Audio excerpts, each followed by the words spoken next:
Olá, boa noite. Eu sou a professora Ruth Araújo Viana, juíza de Direito, doutora em Direito Constitucional, especialista em Direito Penal e Processo Penal, em Estado de Direito e Combate à Corrupção. E hoje a gente tem um tema aqui muito importante para trabalhar no aspecto de audiência criminal, sobre prova testemunhal, tá?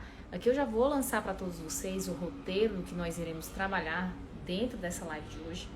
Mas eu peço que vocês encaminhem aí os aviõezinhos para que todos possam participar da live, conversar conosco. Hoje nós teremos a presença do colega magistrado do TJ de São Paulo, Dr. Jamil, que é uma referência também na parte prática do direito penal.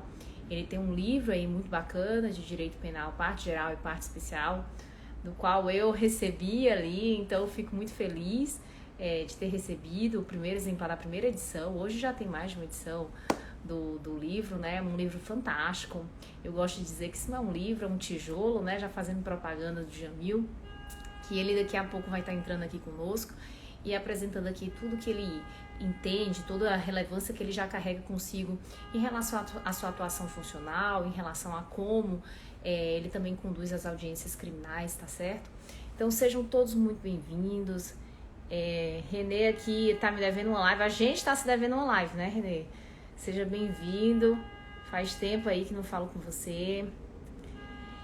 Pessoal, então, a gente está na nossa semana de audiências criminais, trabalhando aspectos importantes sobre a audiência de instrução criminal. Nós estamos além de trabalhando esses aspectos importantes, destrinchando a relevância da participação do advogado para esse ato de audiência de instrução.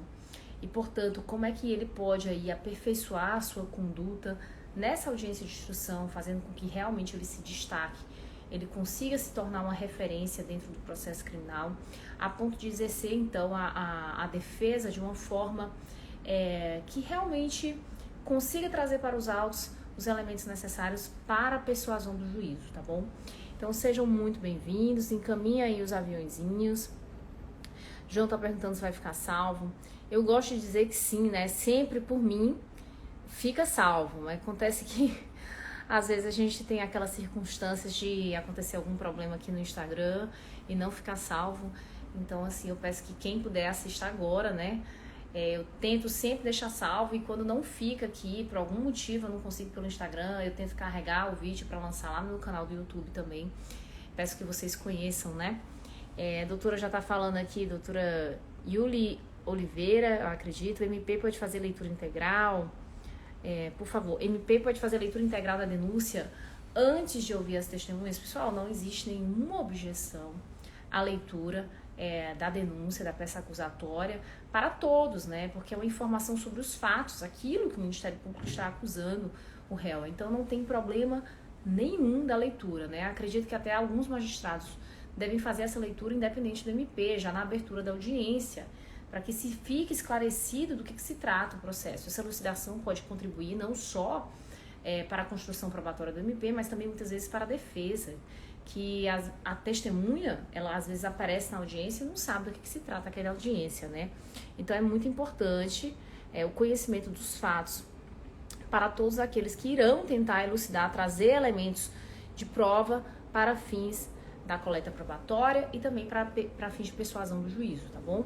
Então não tem problema nenhum, tá? A gente pode tentar aí fazer uma análise de leitura dos elementos informativos que foram colhidos durante a fase de investigação policial, aí já é outro aspecto, é outro ponto que merece atenção, mas já antecipando, pessoal, o mais importante mesmo é que todos vocês aqui que estejam trabalhando com essa prática da advocacia tenham ciência do contraditório e da ampla defesa, no sentido de que esses elementos probatórios que estão sendo construídos, eles devem ser feitos sem nenhuma surpresa, e também de forma que sejam apontados os elementos em que você está construindo aquela narrativa. Então, assim, quando a gente vai falar, por exemplo, da denúncia, essa denúncia é o evento que instaura o processo, né? A gente está falando do momento em que o Ministério Público acusa alguém e, portanto, o magistrado vai receber ou não essa denúncia.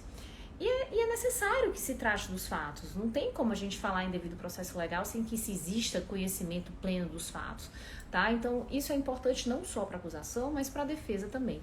Então, eu acredito que apesar de termos aí, alguém falou aqui no sentido de que já viu doutrinas que são contrárias, eu acredito que aqui é algo que talvez seja minoritário, tá? Eu não conheço doutrina que aponte que não. Agora, o que a gente já viu de divergência, por exemplo, às vezes é você fazer uma acusação de tal elemento que consta, por exemplo, dentro do inquérito policial e não apontar especificamente dentro do processo qual é a página daquele evento, dizer quem falou aquilo, para que você consiga efetivamente elucidar de onde você está trazendo um elemento de convicção para fim de persuasão do juízo. Aí não, porque tem que ter contraditório e ampla defesa, tá bom? Jamil já entrou aqui, colega magistrado do Tribunal de Justiça do Estado de São Paulo. Seja bem-vindo. Espero que você consiga aqui fazer sua apresentação. Eu estou tentando aceitar a sua solicitação aqui. Ela está dizendo assim, fala Jamil. Sejam todos muito bem-vindos. Sejam todas muito bem-vindas, advogadas, Olá, da Justiça. Olá, Jamil, tudo bem? tudo bem? Muito obrigado pelo convite. Um prazer participar aí de mais uma live. Olá, todo mundo aí que está assistindo. Sejam todos muito bem-vindos. Eu que fico agradecida por você ter aceitado o meu convite, né? Já falei do seu tijolo, viu? Já falei do seu... Muito obrigado, muito obrigado. Eu já fiz a leitura integral do seu livro. Eu acho fantástico a forma como você estruturou o livro de Direito Penal, parte geral e especial, tá? Pessoal, para quem não tá vendo o livro de Jamil, é essa pequena figura azul atrás dele, tá certo? Um pequeno... Eu gosto de chamá-lo de tijolo, apelidei ele carinhosamente, esse livro. É um tijolão mesmo. E, bom, muito obrigado pelas palavras. Ficou super lisonjeado aí que você tenha gostado do livro. Ah, perfeito, né? Eu tenho essa primeira edição, você que encaminhou, eu fico feliz demais. Eu fico muito feliz também quando eu vejo outros colegas magistrados na docência. Eu acho, assim, fantástico que a gente consiga esse espaço, a gente consiga estar aí auxiliando os alunos, então. E, Jamil, por favor, se apresenta para a gente começar o nosso roteiro sobre testemunha dentro da audiência de instrução criminal. Bom, quem não me conhece, eu sou Jamil Chain Alves, sou juiz de direito no estado de São Paulo, há uns 15 anos já, eu acho. Sou mestre e doutor em Direito Penal pela PUC, coordeno o Departamento de Execuções Criminais aqui em São Paulo, aliás, coordenava até o ano passado, e sou professor no curso Crimes, de Penal e Processo Penal. Perfeito, fantástico. O curso Crimes aí, pessoal, que entrou, Direito Penal, Processo Penal e Execução Penal, não é isso? Isso, e leis especiais, né? Então é especializado em ciências criminais. Massa. Bom, então, gente, 15 anos de magistrado, 15 anos, né? Já por aí, ou quase, viu? Não fiz as contas, mas tá por aí. Bom, mais de uma década de magistratura, Sim. anos de docência, então tem muita relevância aqui para contribuir para vocês no canal. E a gente poder sanar também alguns elementos de convicção para valor probatório pelo juízo, né? Eu acredito que, assim, um ponto que eu acho chave elementar quando a gente fala de processo penal, fala de contraditório e ampla defesa, que muitas vezes, dentro do estudo doutrinário, até às vezes a gente tem divergência, né, da doutrina penalista e processual penalista. De modo que leve um pouco de má compreensão sobre a valoração da prova a ser feita pelo juízo. É que quando a gente pega, por exemplo, uma doutrina que é escrita por um advogado, a gente vai ver que, em regra, a doutrina que é escrita por um representante do órgão ministerial tem pontos de divergência muito fortes, né? E assim. Por isso até que as melhores são as escritas pelos magistrados, né? Aí você tá dizendo, viu? Não sei. Eu espero que sim, mas vamos lá. Então, assim, eu como professora, eu acho que é muito importante que nós, magistrados, tenhamos conhecimento desse aspecto doutrinário que vem por parte da acusação e também do aspecto doutrinário que vem por parte da defesa. Faz parte, né? A gente tem que conhecer os elementos que vêm de ambos os lados, né? As defesas, os argumentos, a jurisprudência, os fundamentos, né, que fazem aquele debate fluir sobre o direito penal e o direito processual penal. Mas hoje a gente vai falar especificamente de prova testemunhal. E aí a gente pode ter também algumas divergências nesse sentido. E, para fins de valoração pelo juízo, né, eu coloquei aqui. Tá baixo meu som, tá? Aqui eu tô ouvindo bem. Tá? O pessoal tá falando que tá baixo. Agorinha temos uma pessoa que disse que estava baixo, mas vamos lá. Eu separei algumas perguntas para trabalhar com você, Jamil, né? Eu lancei aí um roteirozinho. E aqui agora eu não estou conseguindo copiar o roteiro para dentro dos comentários, mas, Jamil, me auxilia aí, então. Eu estou aqui como... deveria estar trazendo as perguntas para você, mas você está com o roteiro aí fácil, tá? Então, a gente pode começar falando sobre quem pode ser testemunha. Perfeito. Então, vamos lá. Então, em princípio, qualquer pessoa pode ser testemunha. No processo penal, vigora a diversidade, até por conta do interesse indisponível em jogo. Então, em regra, em princípio, todo mundo pode ser testemunha. Policiais podem figurar como testemunhas, menores podem também testemunhar. Aliás, o menor infrator pode testemunhar em relação à conduta praticada com o acusado. Então, vejam que vigora mesmo a diversidade. E temos algumas exceções, né? Então, o Código de Processo Penal traz pessoas proibidas de depor. Então, diz o artigo 207, são proibidas de depor as pessoas que, em razão de função, ministério, ofício ou profissão, devam guardar segredo, salvo se desobrigadas pela parte interessada, quiserem dar o seu testemunho. Então, essas pessoas proibidas, elas, em princípio, não vão prestar depoimento, exceto se desobrigadas pela parte e quiserem dar o testemunho. Então, por exemplo, o psicólogo, em relação ao que ele ouviu ali, do seu paciente, o padre, né, o exemplo clássico do padre no tocante à confissão, e o advogado, né, também. Porque aí, em seguida, nós temos as pessoas que são dispensadas de depor. Vamos Então, diz a lei. nas desobrigadas, Jamil, se você me permite aí rapidinho uma Sim. intervenção na sua fala. Já aconteceu comigo, não sei se já aconteceu com você, né? De a vítima, perdão, ela ser uma criança, um adolescente. Quem vai, né, no caso, representar por essa desobrigação? Em tese, é um representante legal, aquela pessoa que está ali, né? A mãe da vítima. Isso acontece muito em crimes contra a dignidade sexual, por exemplo. Mas é quando você chama essa testemunha para depor, não magistrado, obviamente, né? Que só se a gente quiser arrolar como testemunha do juízo, é outra circunstância, a gente pode falar sobre isso depois. Mas você acha que existe uma desobrigação tácita, por exemplo, quando o Ministério Público arrola essas testemunhas na peça acusatória e diz lá, assistente social ou psicólogo que está atendendo essa criança que foi, ou até mesmo um adolescente que foi vítima de um estupro de vulnerável.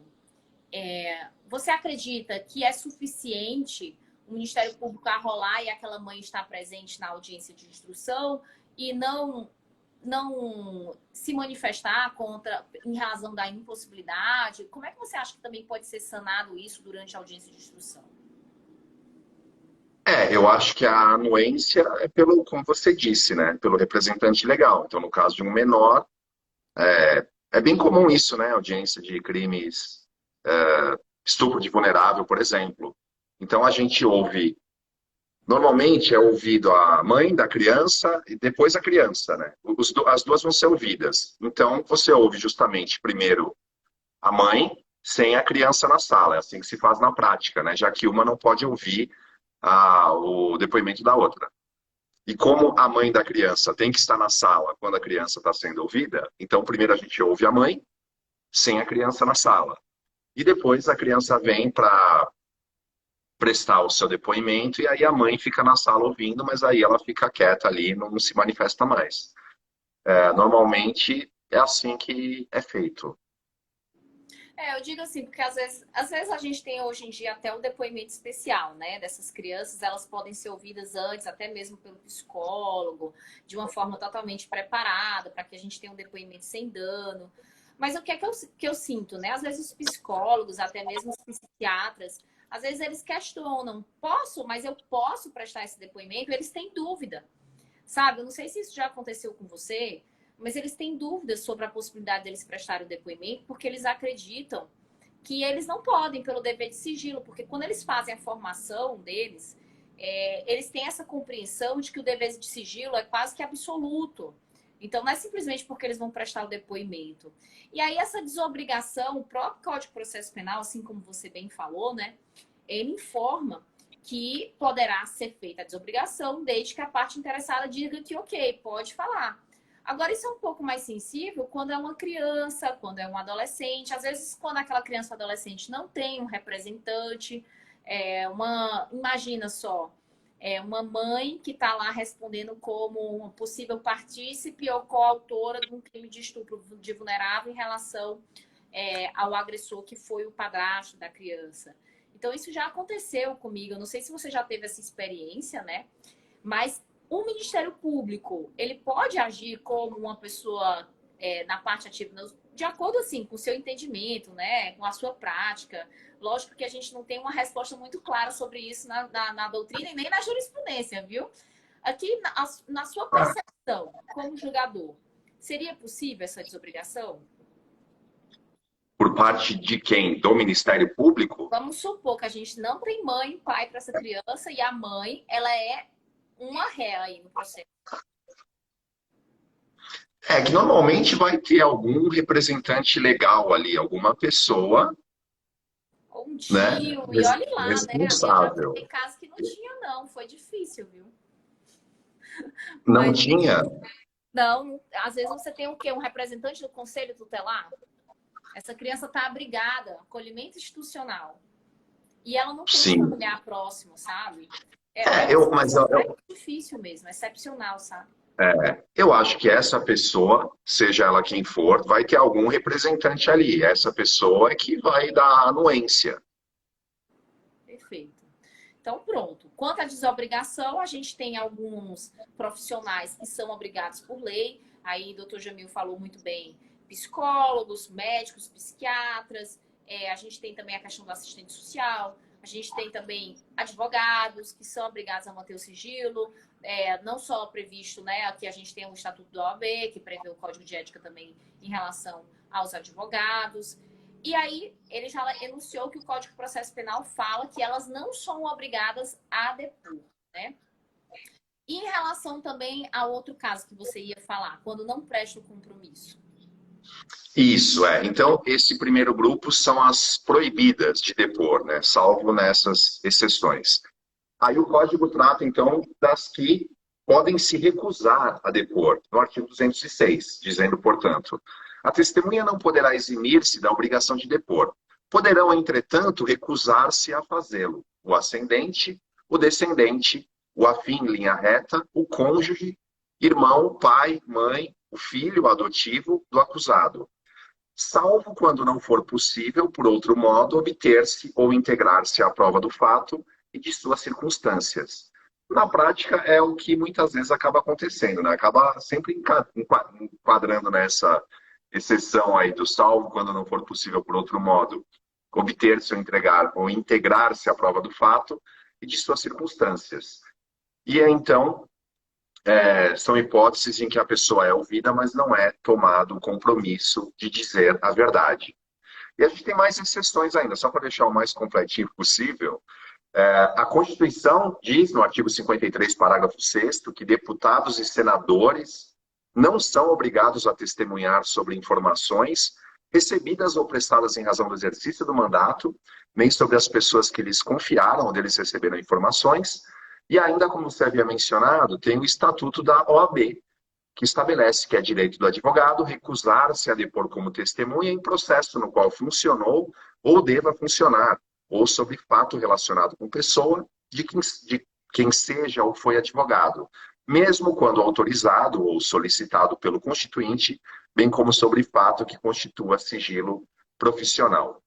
E aí, então, nesses casos do 206, né, cônjuge, ascendente, descendente, irmão, em todos esses casos, mas na hipótese em que o sujeito é doente ou deficiente mental e menores de 14 anos, o juiz não toma o compromisso de dizer a verdade. É o que diz o artigo 208 do CPP. Tenho que ler bastante aqui para pegar a letra da lei certinha.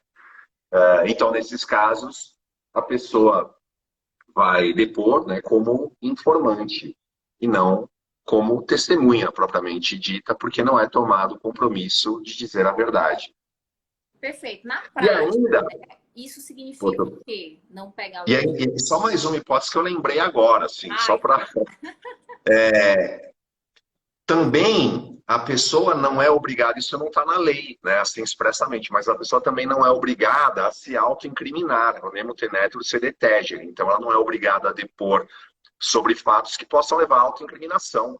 Né? Então, por exemplo, ela está lá como testemunha, mas aí o juiz pergunta, foi você que, caso de corrupção, vamos imaginar, foi você que então que recebeu o dinheiro do acusado e entregou para o funcionário público, vamos imaginar.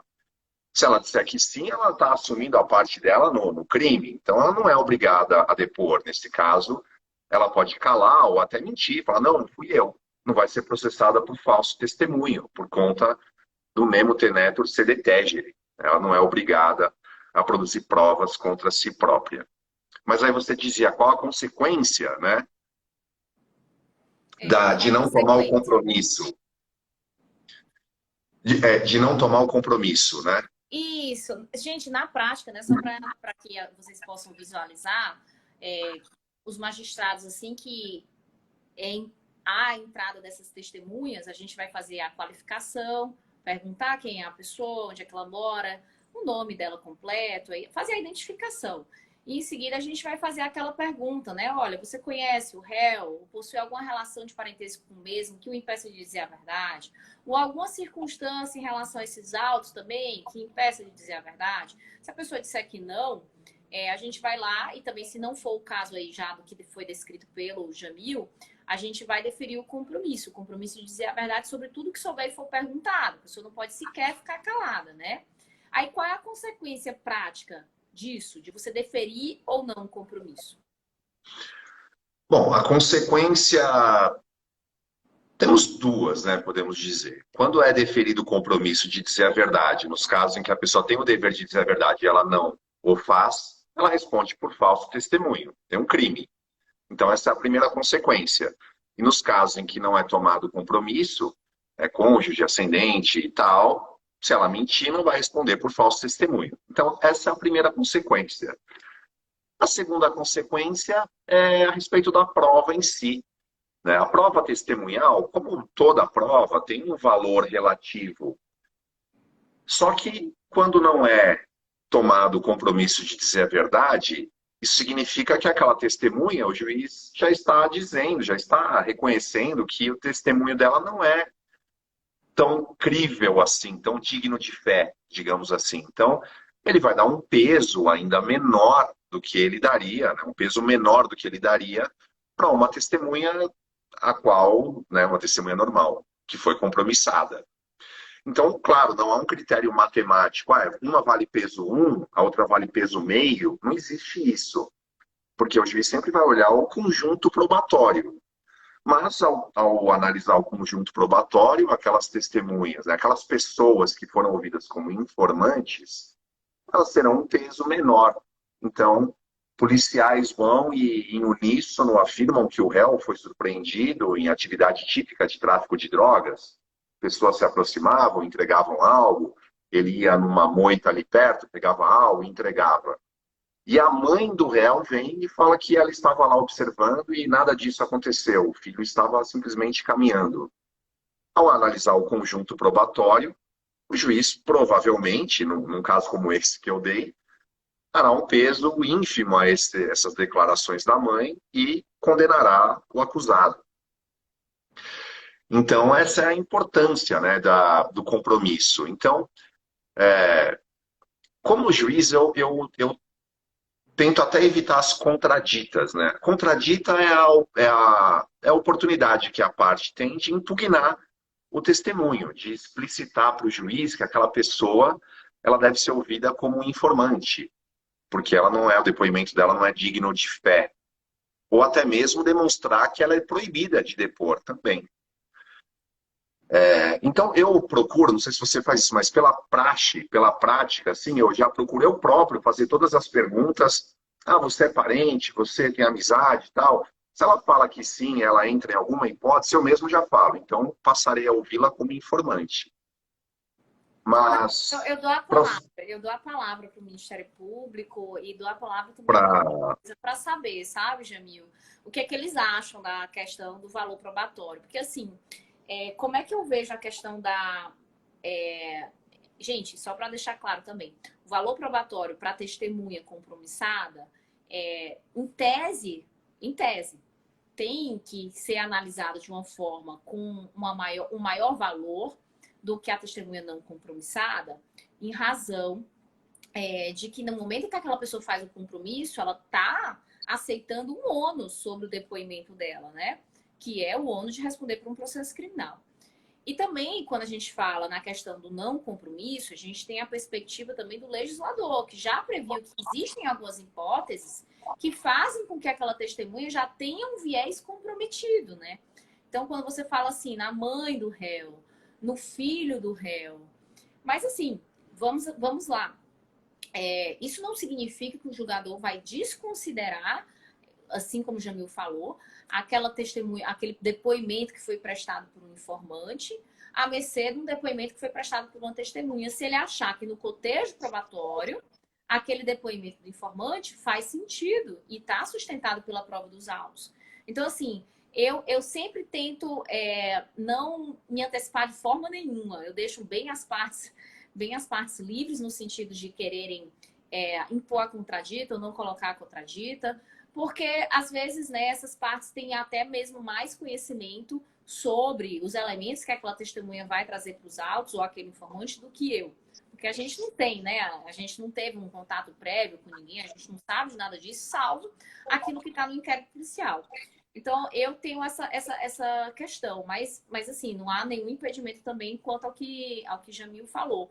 Aí trazendo outro ponto, como é que você faz em relação, por exemplo, eu já vi colegas adotando em relação ao depoimento de familiares da vítima, certo, Jamil? Não deferindo compromisso. Você já viu isso? De familiares da vítima não deferir o compromisso? Porque o Código de Processo Penal ele é expresso na questão dos familiares do réu. sim. Mas eu vi já colegas não deferindo compromisso, por exemplo, Lei Maria da Penha. Então, a vítima é a filha e a mãe vai prestar um depoimento. Eu já vi colegas não deferindo. O que é que você acha sobre isso? Você tem algum posicionamento? Ou você também nunca percebeu algo nesse sentido? Não, eu acho, né, com a devida vênia, uma postura equivocada, né? Eu acho que tem de seguir ao que diz o Código de Processo Penal, né? Não tomar o compromisso de dizer a verdade de familiares da vítima, não sei, não tem previsão legal, né?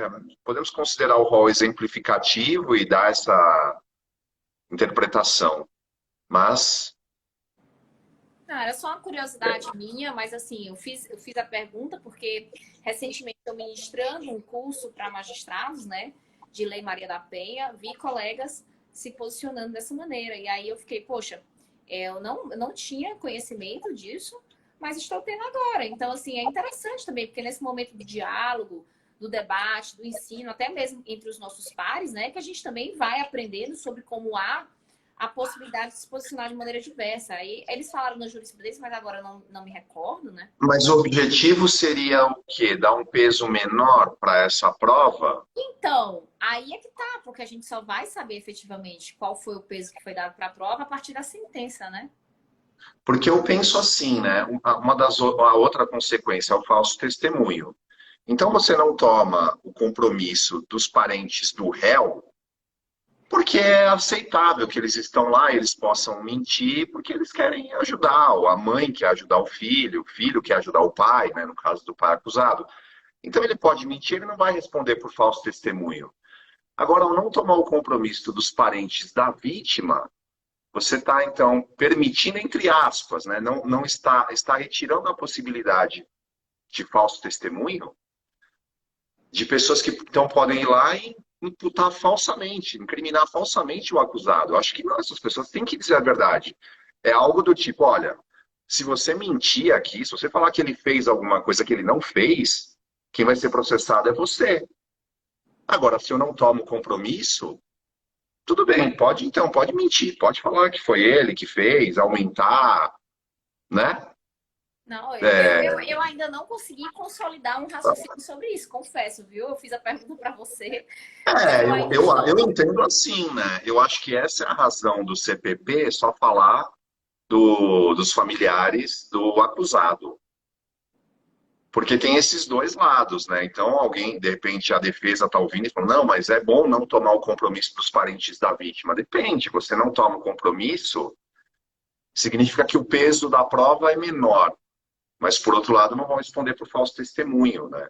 Se mentirem. É, eu Não ainda não, sei.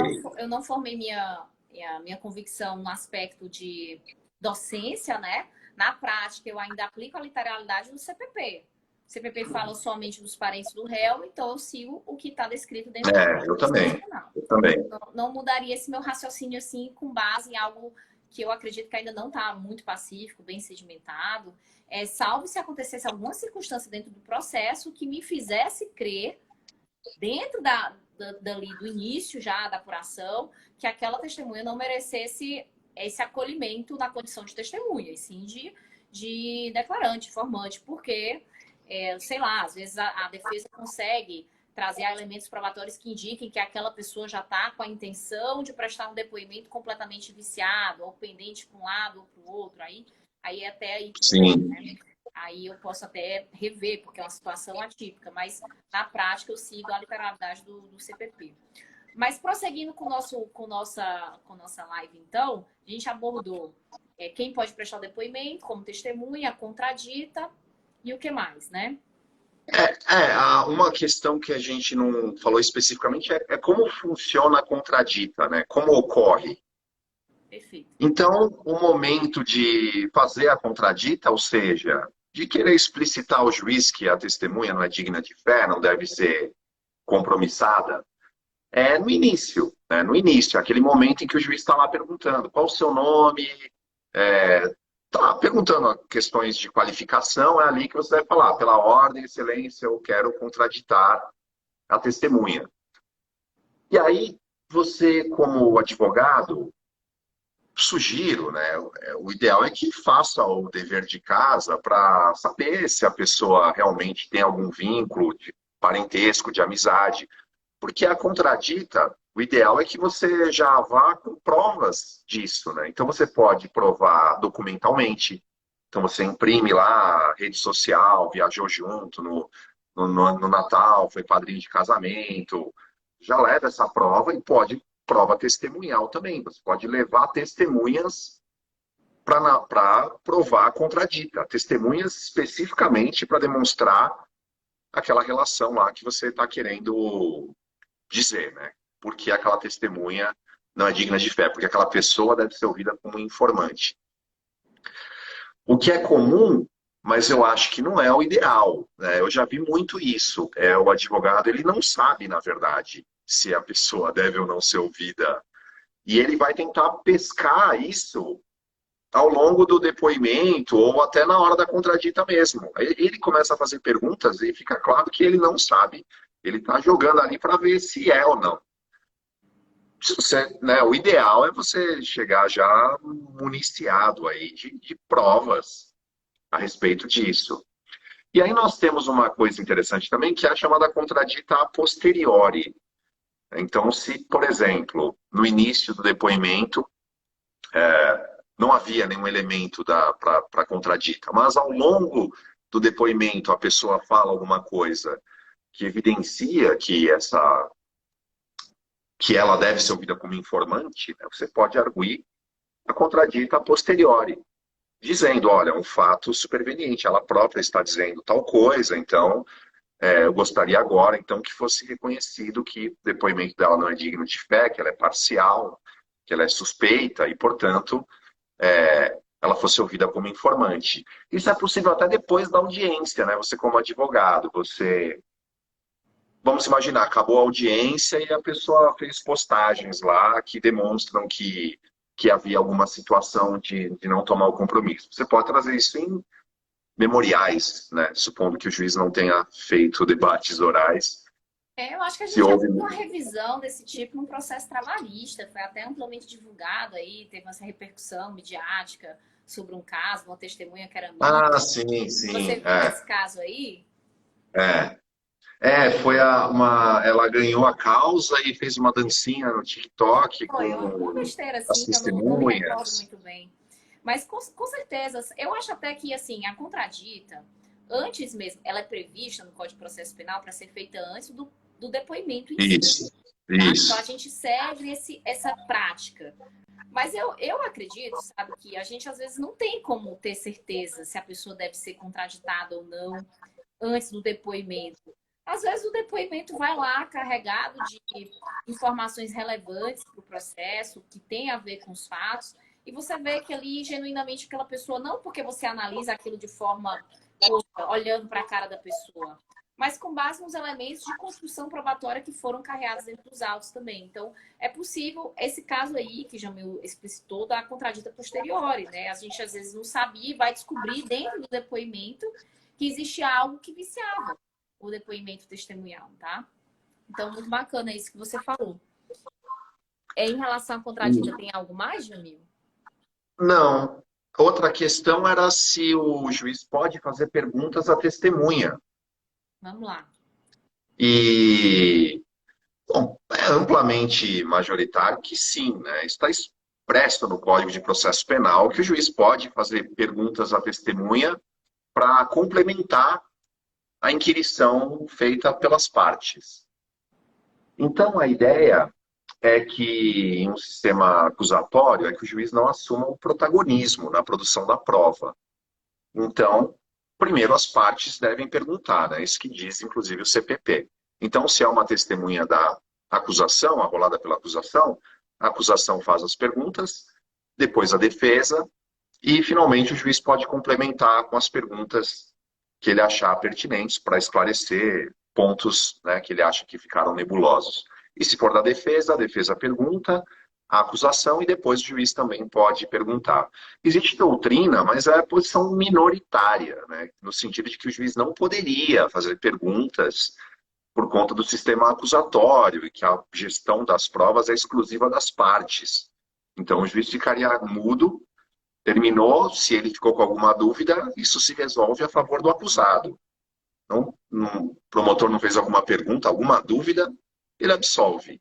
Ou essa dúvida vai se resolver a favor do acusado. Mas, como eu disse, é posição minoritária, né? Na jurisprudência e no CPP, é reconhecido, então, que o juiz pode fazer perguntas para complementar. E aí a pergunta que se faz é, mas e se o juiz começar fazendo as perguntas, né? Ele diz respeitar isso, então, e ele próprio faz as perguntas, começa a pergunta para um, pergunta para outro, e depois ele abre para as partes. Tem vários juízes que fazem isso ainda, né? É, E fala aí, Jamil. Não quero interromper. é, Complexo. é, bom, na minha opinião, é um caso em que, para se reconhecer nulidade, deve haver demonstração do prejuízo, né? Não me parece que haja um prejuízo presumido aí pelo fato do juiz começar fazendo as perguntas. Não. Então, eu acho que a parte. A gente tem uma jurisprudência, né, que entendeu que esse protagonismo gerou nulidade do processo, aí a gente teve aí a nulidade de todos os atos processuais desde a audiência de instrução. Isso já aconteceu, tá? Mas eu concordo, Jamil está dizendo aí, o padrão de sem grife, que é justamente o artigo 563 do Código de Processo Penal, a gente tem que demonstrar o prejuízo, não é simplesmente porque o juiz começou a fazer as perguntas que isso significa imediatamente que haverá nulidade. Mas, assim, Eu acredito que na prática, na esmagadora situação dos casos, hoje os magistrados não iniciam mais fazendo inquirição de testemunhas. Ou você acha que ainda existe esse exercício assim? Ainda existe bastante, viu? Ah, é? Inclusive, gravando e tudo, o juiz começa perguntando. Eu acho que é uma postura que deve ser evitada, né? Porque corre-se o risco de nulidade. Então, o juiz deve evitar. Mas tem jurisprudência também reconhecendo nulidade. Tem um julgado recente do STF, inclusive, falando que reconhecendo a nulidade, porque o juiz começou perguntando e não fala nada em prejuízo. Só fala, o juiz assumiu o protagonismo, começou fazendo as perguntas, e então, nulidade. E reconheceram a nulidade. Embora haja vários do STJ dizendo que precisa de demonstração do prejuízo. Então, teve um caso, por exemplo, um precedente, que reconheceram o prejuízo porque a magistrada começou fazendo as perguntas, mas, além disso, ela dizia lá que ela direcionava, ela sugeria as respostas. Então, houve a demonstração do prejuízo. É. Mas aí é arriscado, né? Não, Pra... mas, poxa, a gente se mata de trabalhar, né? Assim, eu não sei como é a sua vida. Eu vi Sim. recentemente você assinando um monte de. Qual foi? Aquelas fichas do eleitoral. Eu 4 até, eu mil, até 4 respondi a mil sua acres. enquete. Eu até respondi a sua enquete, certeza, mais de 2 horas e meia, porque eu fiquei com É, pena de você. Então, assim, é, vida. Gente, a gente trabalha muito, tá? Assim, a pessoa às vezes quer ser magistrado, eu digo logo, vai trabalhar demais. Eu penso que sim, não é possível que seja tão diferente assim, a depender de onde você estiver. Mas a gente, poxa, a gente trabalha de uma forma tão assim, tão exigente, a gente tem que fazer nosso melhor sempre. A condução de um ato processual não é algo fácil de ser feito. Recentemente eu estava fazendo uma live também com um colega advogado e eu disse, poxa, antes de eu entrar em uma audiência de instrução, toda vida eu paro e reflito, tô bem para essa audiência? Porque eu sou juíza de vara única, sabe, Jamil? Então, assim, eu tô aqui na cabeça no criminal e à tarde eu tô na cabeça no cível. E amanhã eu tô na cabeça na infância e juventude e eu tenho que mudar a forma de raciocinar e reestruturar. É lógico, para com uma vara especializada, em regra, o julgador ele vai estar mais habituado a essa questão da preparação para a audiência, mas mexe um pouquinho com a nossa gerência de emoções em relação a até mesmo a concatenação de ideias. Às vezes eu vou começar a audiência de custódia, né? E eu fiz um monte de audiência de instrução de manhã, aí quando chega na audiência de custódia eu falo assim, bem-vindo. Defiro a reintegração de posse. Poxa, não, é difícil, né? É difícil. Mas É, assim, na prática, eu digo assim, a gente zela tanto para a gente conseguir sanar os atos processuais de uma forma mais célere, porque isso significa menos trabalho para a nossa unidade, né? Tudo que a gente tem que fazer de novo, você vai trabalhar 2 vezes. E não só você, o julgador, né? A sua secretaria, os analistas, assessores, enfim. Então, assim, é uma conduta que hoje a gente sabe que os magistrados estão sempre preparados para não iniciar a inscrição de testemunhas. Então, eu, assim, na prática, eu desconheço magistrados que ainda iniciam com essa inscrição, mas você já me apresentou outra realidade, disse que sim, sim. então, assim, faz todo sentido a gente falar sobre isso ainda, né? Porque apesar de ser amplamente pacífico, no sentido de que o magistrado hoje não deve iniciar a inscrição de testemunhas, a gente ainda tem na prática. Então, ao meu ver, também tem que ser demonstrado prejuízo, tá?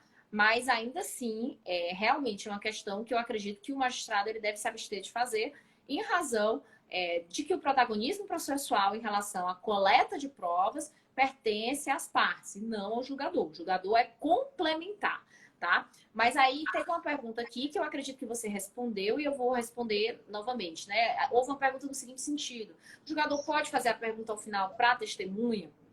Assim como você, eu penso que não há problema nenhum do juiz fazer uma pergunta complementar, tá? A fins de esclarecimentos dos elementos ali que foram colhidos já na audiência de instrução. A título de exemplo, por exemplo, às vezes a vítima vem e fala, olha, eu fui ameaçada, ele me ameaçou assim como ele me lesionou, a lesão tá lá e tal, ele me deu um soco no olho. E ela fala, e ele me disse, e ele me ameaçou naquele dia também. Aí acabou as perguntas em relação a isso. Às vezes eu venho no final e falo assim, olha, você podia informar qual foi a ameaça que ele mencionou? Você disse que ele ameaçou, mas qual foram as palavras que ele mencionou? Você se recorda? Se a pessoa chega e fala assim, olha, disse que ia me matar se me visse saindo de casa. Ao meu ver, no momento que ela disse já para o Ministério Público de que ela foi ameaçada, quando eu pergunto efetivamente quais foram as palavras que foram utilizadas para fingir ameaça, já está construído nos autos a existência da ameaça. O que eu estou querendo ter a certeza é a condução do valor probatório que eu vou dar para aquela ameaça, né? Então, assim, complementariedade, pessoal, só para deixar bem claro, em que pese a gente tem a doutrina que Janil falou, minoritária no sentido que o juiz não poderia de forma alguma fazer perguntas, está previsto dentro do Código de Processo Penal. Aí tem aqueles que dizem, mas o nosso Código de Processo Penal ele ainda é inquisitorial, ainda traz ali muitos elementos do sistema inquisitivo e não do sistema acusatorial, isso deveria ser modificado e tal. Mas, ao meu ver, nesse sentido aqui, hoje, na prática processual brasileira e também na jurisprudência, não há como acolher que isso geraria, por exemplo, uma nulidade, tá? Então, eu acho que sim, hoje os julgadores podem fazer perguntas complementares e não perguntas protagonistas, né? E a gente tem até jurisprudência, não sei se você acompanhou, Jamil, no sentido de que quando essas perguntas complementares dão a entender de que o próprio julgador está fazendo perguntas que querem, na verdade, formar o seu convencimento quanto ao teor de todos os elementos de fato que foram apresentados pelo Ministério Público, aí se poderia entender que há um protagonismo e não uma complementariedade. Mas isso iria muito de cada caso e aí, gente, dependeria com toda certeza de recurso também, né? Assim, esse é o meu posicionamento. E você, Jamil, já viu isso aí também? Sim, mas, assim, na minha visão, como diz o 212, parágrafo único, né? Sobre os pontos não esclarecidos, o juiz poderá complementar a inquirição. Eu, sinceramente, eu não vejo problema nenhum do juiz fazer quantas perguntas ele quiser para esclarecer. Claro, não pode induzir, óbvio, a testemunha, nada. Mas se algo não ficou claro, mas você tem certeza? Foi o réu? Como foi? Enfim, ele é o destinatário da prova, né? Você vai sentenciar sem ter entendido direito o que a pessoa disse, com alguma dúvida. Então, eu não vejo. Então, aliás, parece-me que o sistema acusatório, ele não é adotado de forma pura no Brasil, né? E nem deveria ser, na minha opinião. Não deveria mesmo ser, porque existem algumas questões como essa. O juiz tem que fazer as perguntas, ou então uma testemunha-chave que não foi arrolada por ninguém, e o juiz considera aquela testemunha essencial para o esclarecimento do fato. O juiz pode determinar a sua oitiva. Então, não vejo nenhum problema em nenhuma dessas situações. Acho que, como eu disse, adotamos o sistema acusatório? Sim, mas até o Guilherme de Souza Nutti fala, a Constituição não diz que o sistema acusatório deve ser adotado de forma pura, não tem nenhum dispositivo constitucional que diga isso. Então, acho que tem que ter algum temperamento aí, tendo em vista que o juiz é o destinatário da prova. Perfeito. Quando você fala isso, eu tenho medo que as pessoas interpretem até errado, sabe? Porque não é isso que você está querendo dizer. O que você está querendo dizer é que, efetivamente, alguns elementos de construção probatória ainda vão depender do julgador. E isso não quer dizer somente os elementos de atuação para fins de acusação. Nem sempre o juiz quer esclarecimentos para que ele consiga condenar. Às vezes ele quer esclarecimentos exatamente para fingir, exercitar aqui elementos suficientes para ele entender, naquele caso, se é um caso de absolvição, né? Lembrando que vigora o indulto pro réu, e aí me perdoe se eu interrompi sua palavra, mas se você quiser ficar à vontade depois. Mais uma vez eu dando aula sobre uma palestra sobre identificação do perfil genético, né? E falando sobre essa questão da imparcialidade do julgador. E a gente tem análise de provas diferentes, né? Aquelas provas que vão para a perícia, a gente já tem um valor probatório que não é superior à prova testemunhal, porque a gente não tem essa questão da diferença do valor probatório, mas quem vai fazer essa análise do valor probatório é o julgador. Mas eu questiono, poxa, hoje em dia um crime que deixa de vestígios, como um crime de estupro, se é possível, por exemplo, fazer uma coleta do material genético, para você saber efetivamente se foi aquela pessoa que está sendo acusada, a pessoa que praticou o estupro, como é que a gente vai negligenciar a existência da possibilidade de fazer essa prova, de exercer essa prova? É lógico, tem que ter sido coletado o material, mas uma vez coletado, como é que a gente vai para um processo criminal e não existe essa prova? Então, imagina só uma vítima que faz um reconhecimento de pessoa, que isso era o que Sim, acontecia o tempo todo antigamente. Ela faz um reconhecimento e fala, foi ele que me estuprou.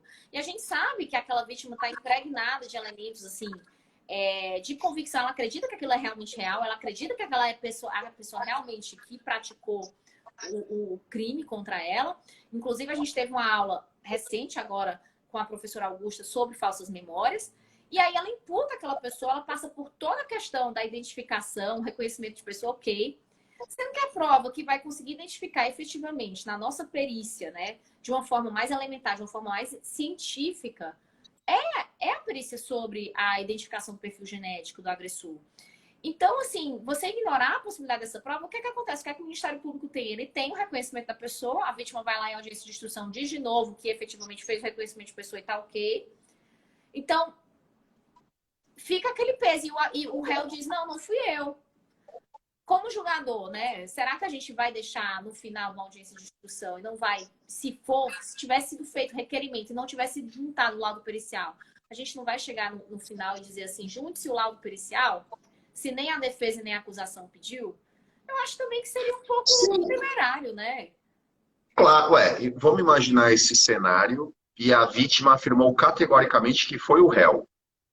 E duas testemunhas afirmaram que foi o réu. De modo que, se você julgar ali, você vai julgar procedente o pedido condenatório e vai condená-lo. Porém, houve esse exame pericial e ninguém pediu a juntada do laudo. Veja, se você ficar inerte, você vai condená-lo. Mas você pode fazer o pedido, né, determinar a juntada, e de repente o laudo pode dizer que não foi ele. É um exemplo de atuação do juiz para fins de absolvição. Então, quando eu falo da atuação do juiz, é sempre em caráter complementar e não é buscando condenar, é buscando o esclarecimento dos fatos, sempre em caráter complementar. Eu concordo, eu acho assim que a gente não pode ignorar a nossa responsabilidade enquanto julgadores.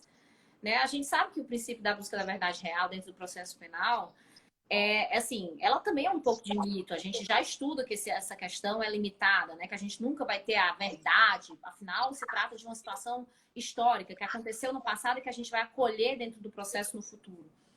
Mas a gente não pode ignorar que o máximo tem que ser feito em busca dessa realidade. E que a gente, às vezes, tem tecnias dentro do processo que são praticadas, por vezes, pelas partes, né? Seja Ministério Público, seja advogado de defesa. Isso acontece, né, gente? As pessoas são falhas. Agora, quanto menos falhas nós tivermos dentro do processo penal, aí sim, eu penso que é um processo penal rígido, um processo penal está respeitando as garantias da pessoa que está sendo investigada, da pessoa que está sendo processada, e que também está compromissada com aquela questão do Estado Democrático de Direito, no sentido de que a gente tem aqui a necessidade de averiguar os elementos para fins de construção da prova em relação aos fatos que foram apresentados pela acusação e também pela defesa, né? Então é assim que eu penso. Perfeito, eu concordo. Jamil, encerramos o nosso roteirinho. Tá faltando alguma coisa aí? Não, não, encerramos, total. E o tempo está esgotando também, né? Porque mais de uma hora não grava, né? Ainda tem isso, não? Não sei. Aí eu não sei, mas eu acho que a gente combinou 45 minutos. Eu já tomei muito do seu tempo, né? Já passei do seu tempo, Jamil. Não, imagina. Muito obrigado. Sucesso aí, pessoal. O curso Crimes, falei certo? Crimes, curso Crimes. Falou, falou. Tem É isso aí, crimes. um aspecto muito importante para que você que quer se aperfeiçoar na área penal, processo penal, execução penal, né? E obrigada de novo, Jamil, por aceitar aqui meu convite. Espero também que tenha gostado da live. Depois essa live vai para o canal do YouTube. Pessoal, quem ainda não se inscreveu para o Masterclass de Audiência Criminal, se inscreve agora, tá no meu link da bio. Nós teremos mais algumas lives no decorrer dessa semana e depois conteúdos gratuitos que serão disponibilizados para vocês, advogados e advogadas, tá bom? Obrigada, Jamil. Fica aí com a palavra. Muito obrigado pelo convite, foi uma honra. Estou à disposição, sempre que precisar. Um abraço aí, boa noite para todo mundo. Quem está vendo ao vivo, né? Pessoal que estiver vendo outros horários aí, bom dia, boa tarde e até uma próxima. Tchau. Obrigada, Jamil. Tchau.